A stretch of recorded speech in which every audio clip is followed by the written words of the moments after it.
बच्चों, आज की इस वीडियो में हम लोग अवक्षेपण अभिक्रिया के बारे में पढ़ेंगे। देखिए, आपके सामने एक चित्र है। इस चित्र में यह दर्शाया गया है कि अवक्षेपण अभिक्रिया किस प्रकार का होता है। इस चित्र में NaCl और AgNO3 यानी कि सोडियम क्लोराइड और सिल्वर नाइट्रेट के बीच अभिक्रिया कराया जा रहा है। जब इन दोनों के बीच अभिक्रिया कराया जा रहा है तो AgCl और NaNO3 का निर्माण हो रहा है, यानी कि सिल्वर क्लोराइड और सोडियम नाइट्रेट का निर्माण हो रहा है। तो इस केस में क्या होता है, जब AgCl का जो निर्माण होता है तो AgCl ठोस अवस्था में होता है और यह क्या होता है, विलयन के नीचे जाकर बैठ जाता है, जिसको हम लोग अवक्षेप कहते हैं। ठीक है, इसका मतलब क्या हुआ कि जिस अभिक्रिया में अवक्षेप का निर्माण होगा उसी अभिक्रिया को हम लोग अवक्षेपण अभिक्रिया कहेंगे। तो चलिए बच्चों, अब मैं आपको समझाता हूं कि यह रिएक्शन किस प्रकार से हो रहा है और कैसे हमारा अवक्षेप बन रहा है, और मैं आपको बताऊंगा कि आप एग्जाम में इसके डेफिनेशन को किस प्रकार से लिखेंगे।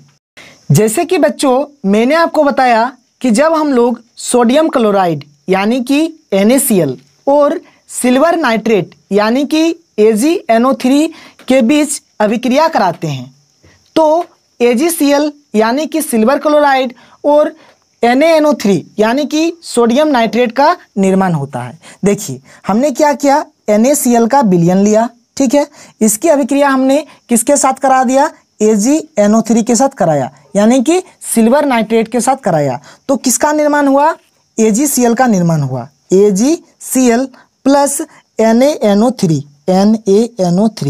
और ये जो AgCl है ना, यह ठोस अवस्था में पाया जाता है जो विलयन के नीचे बैठ जाता है, यानी यह अवक्षेप के रूप में काम करता है। यानी इस अभिक्रिया में क्या हो रहा है, अवक्षेप का निर्माण हो रहा है, जिसे हम लोग क्या कहेंगे, अवक्षेपण अभिक्रिया। और देखिए, जब कभी भी अवक्षेप बनता है तो वह नीचे बैठ जाता है, और जब अवक्षेप का निर्माण होता है तो अवक्षेप को हम लोग इस प्रकार से डिनोट करते हैं। अगर आप इस प्रकार से दे दीजिएगा, एरो नीचे की ओर दे दीजिएगा, इसका मतलब क्या हुआ, अवक्षेप हो गया। और अगर आप एरो इस प्रकार से दे दीजिएगा ऊपर की ओर, इसका मतलब हुआ गैस का निकलना। इसके बारे में भी मैं आपको बाद में समझाऊंगा। ठीक है, जब हमारा सारा टॉपिक क्लियर हो जाएगा, मतलब जितने प्रकार का रिएक्शन है, जब सब हम लोग पढ़ लेंगे, उसके बाद मैं आपको बताऊंगा कि ये सब का मतलब क्या होता है। ठीक है, अभी आप याद रखिए कि अगर जहां पे अवक्षेप बनेगा तो उसको हम लोग एरो को नीचे की ओर देते हैं, और गैस का निकलना तो हम लोग एरो को ऊपर की ओर देते हैं। तो यहाँ पर अवक्षेप का निर्माण हो रहा है, इसीलिए यह एक अवक्षेपण अभिक्रिया है। और अवक्षेप यहाँ पर क्या है, AgCl, जिसको हमने इस प्रकार से दर्शाया है। अब देखिए आगे, यहाँ पर अगर आप दूसरा एग्जाम्पल देखें, जैसे अगर हम लोग लें Na2SO4 यानी कि सोडियम सल्फेट प्लस BaCl2 यानी कि बेरियम क्लोराइड। जब इन दोनों के बीच हम लोग अभिक्रिया कराते हैं तो जाहिर सी बात है, यहाँ पर द्विविस्थापन अभिक्रिया होगा, यहाँ पर भी द्विविस्थापन अभिक्रिया हुआ था। तो जब द्विविस्थापन अभिक्रिया यहाँ पर होगा तो किसका निर्माण होता है, BaSO4 का प्लस NaCl का। बात समझ रहे हैं।